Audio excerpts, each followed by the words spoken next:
Bonjour et bienvenue sur ce podcast où l'on parle des solutions pour faire face au TOC et à l'anxiété. Je suis Antoine Leroc, je suis un ancien grand anxieux et moi aussi j'ai eu de nombreux TOC. Je souhaite partager ici certaines clés que j'aurais aimé connaître plus tôt. Saisissez-vous de celles qui vous conviennent parce que oui, il est possible d'aller mieux.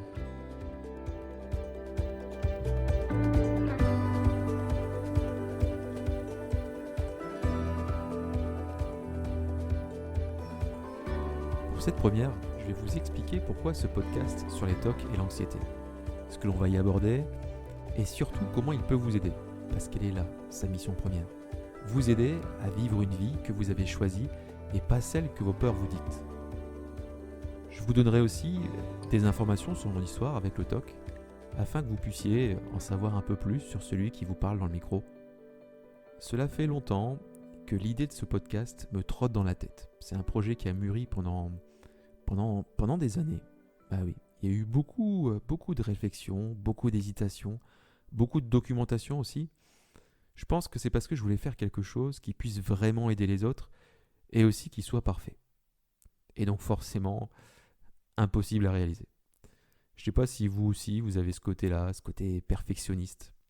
C'est un trait que l'on retrouve assez souvent chez les personnes qui ont des TOC d'ailleurs. Et puis, pour tout vous dire, il y avait une peur. Il y avait une peur qui me bloquait. Celle de réactiver certaines de mes TOC. Peur que cela ressurgisse dans ma vie, peur de revivre l'enfer que j'ai connu, qui sans doute vous connaissez aussi. Alors comment j'ai réussi à passer le cap ? Qu'est-ce qui fait que vous m'écoutez aujourd'hui ?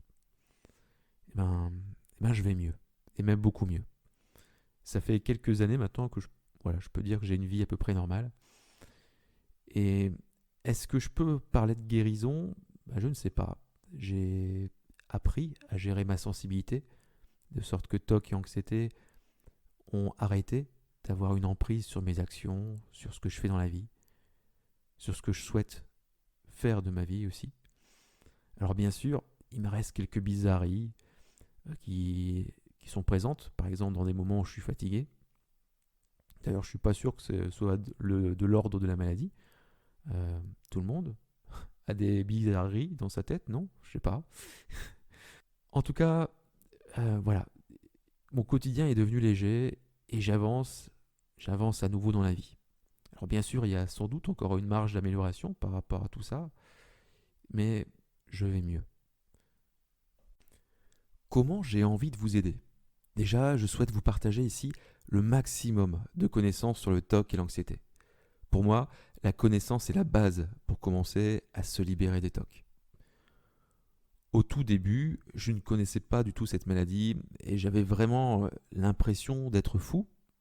J'avais même peur qu'on m'enferme et que je sois séparé de mes enfants et de ma femme.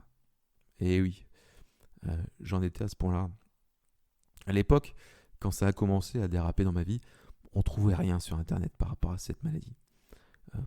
Pourtant, d'après les études, il y a 3 à 5% de la population qui en souffre. Aujourd'hui, je trouve quand même que les choses ont changé. On associe moins les TOC à la folie, mais de manière générale, du point de vue du grand public, une personne qui a des TOC, c'est une personne qui se lave 50 fois dans les mains dans la journée. La maladie a tellement de facettes différentes.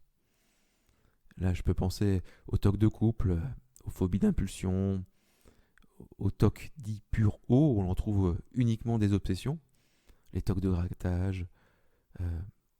Elle peut se manifester de façon aussi très subtile. Ça me fait penser à une compulsion que j'avais à une époque.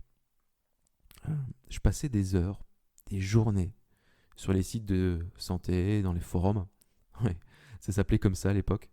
Pour savoir si par exemple mon brouillard mental n'était pas le début d'un cancer, si ma douleur au cœur n'était pas un infarctus. Toutes ces heures, tout ce temps passé, ça me rassurait.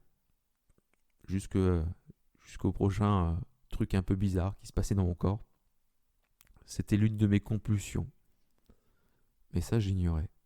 C'est ma femme qui, un jour, qui en avait ras-le-bol du temps que je passais sur Internet, qui m'a dit « C'est ton TOC qui te fait aller sur ton site, ça va rien arranger ce que tu fais. Alors vous pouvez imaginer, je me suis mis bien en colère par rapport à ce qu'elle me racontait. Au début, j'ai complètement refusé de l'admettre. On s'est engueulé. Mais elle avait raison, bon, comme bien souvent. Et plus je vérifiais sur Internet, plus les symptômes s'empiraient et moins j'allais mieux. Cela m'a montré à quel point c'est important de connaître le mécanisme du TOC et de savoir ce qui maintient ou ce qui renforce notre mal-être. Car il y a clairement des comportements et des façons de penser qui renforcent le TOC. On abordera bien sûr aussi les solutions face au TOC, face à l'anxiété, sous toutes ses formes, d'où le titre de ce podcast. Je parlerai de mon expérience, ou plutôt de mes expériences. J'ai souffert de TOC et d'anxiété pendant plus de 15 ans. Et dans cette quête pour aller mieux, j'en ai exploré des tas de choses, des thérapies, des techniques. J'ai aussi lu énormément sur le TOC, sur la psychologie du stress, sur l'être humain et le sens de la vie de manière générale. Je préfère vous le dire tout de suite. Je n'ai pas découvert de baguette magique. Surmonter les TOC et l'anxiété est bien souvent un processus. Cela ne se fait pas du jour au lendemain. Et cela peut prendre du temps pour recommencer à avoir une vie normale. Ça, c'est quelque chose qui est important. Se libérer des TOC et l'anxiété, c'est un processus. Je le répète parce que c'est quelque chose qui m'a fait perdre du temps de croire que, ou en tout cas de chercher une baguette magique. Et puis, cela implique également de s'investir, de ne pas tout attendre de l'extérieur. Dans mes recherches, j'ai découvert que le TOC est une maladie multifactorielle, aux nombreuses origines. On n'a pas tous des TOC pour les mêmes raisons. On est aussi tous différents. Certaines pratiques peuvent nous convenir, tandis que d'autres vont nous rebuter. Je crois vraiment qu'il est nécessaire d'explorer, de tester différentes approches et de trouver celle qui nous convient et qui va nous permettre d'avancer. L'une des plus connues est la thérapie cognitivo-comportementale, qu'on appelle aussi TCC. On en parlera dans ce podcast. Elle est efficace, mais ce n'est pas non plus la panacée. Il existe beaucoup d'autres pratiques thérapeutiques qui vont permettre aussi de diminuer les symptômes. J'ai personnellement beaucoup utilisé l'hypnose, l'auto-hypnose, l'EFT. On ne va pas parler que de psychologie dans les solutions. On va aussi parler de l'aspect physique parce qu'il y a un lien entre la psychologie et le corps. On pourrait presque dire qu'il y a un lien entre le corps, l'état du corps et un trouble anxieux comme les TOC ou l'anxiété. Du coup, on va aborder l'alimentation, le lien qu'il existe entre l'alimentation et le stress, les compléments alimentaires, quels sont ceux qui vont permettre justement de diminuer les TOC. On parlera de pratiques respiratoires, de sport, de l'importance de l'hygiène de vie. Vous l'aurez compris, je ne vais pas vous parler de la solution pour surmonter vos TOC ou votre anxiété, mais plutôt des solutions avec une vision holistique. Tout ceci n'est pas figé. C'est-à-dire qu'il y aura des surprises. Je n'ai pas tout dévoilé. Et puis, si vous avez envie qu'on aborde un thème particulier, n'hésitez pas dans les commentaires à le préciser. D'ailleurs, à ce propos, une chose qui est importante pour moi à dire ici, c'est que loin de moi l'idée de centrer ce podcast sur ma personne, j'espère aussi que vous aussi, vous interviendrez afin de partager votre expérience. Ça peut se faire au travers des commentaires, et puis pourquoi pas sous forme d'interview. Il y a forcément quelque chose dans votre histoire qui pourrait aider une autre personne. Quand on traverse l'enfer des TOC, les témoignages aident. Ils donnent de l'espoir et peuvent redonner l'envie de se battre, de faire par exemple un exercice de TCC et même de reprendre contact avec un thérapeute.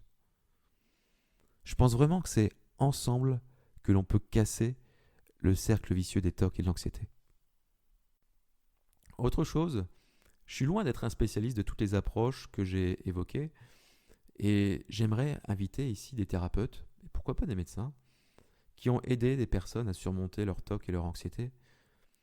J'aimerais qu'ils parlent de leur pratique, de leur vision des choses, de leur vision de la maladie, et aussi qu'ils puissent aborder le parcours des personnes qu'ils ont accompagnées. Donc je lance un appel, si vous êtes thérapeute, si vous vous êtes spécialisé dans cette problématique, n'hésitez pas à me contacter. Je pense vraiment qu'apporter votre expertise ici peut faire beaucoup aux personnes qui souffrent de troubles anxieux. Pour me contacter, vous pouvez aller sur mon site internet, vous trouverez un formulaire de contact, vous trouvez le lien du site dans la description de cet enregistrement. Si vous allez sur ce site, vous allez pouvoir voir ma tête. Bon, c'est pas le plus intéressant. Non, je vous encourage à aller sur le site parce que j'ai mis d'autres ressources pour pouvoir surmonter les TOC et l'anxiété. J'ai écrit un e-book dans lequel vous allez trouver 5 clés. 5 clés que j'aurais aimé connaître beaucoup plus tôt pour surmonter les TOC et l'anxiété. J'espère que tout ceci a éveillé votre intérêt, votre curiosité. Si vous avez des envies, des suggestions, des thèmes que vous aimeriez que j'aborde, n'hésitez pas à le mettre dans les commentaires. N'hésitez pas non plus à vous abonner pour être notifié des prochains podcasts. Voilà. Le mot de la fin, ou plutôt mon vœu pour la suite. J'aimerais humblement que vous puissiez trouver dans chaque épisode de ce podcast un éclairage, un témoignage, une technique qui vous permette d'aller mieux. Parce que oui, il est possible d'aller mieux. Je vous dis à bientôt.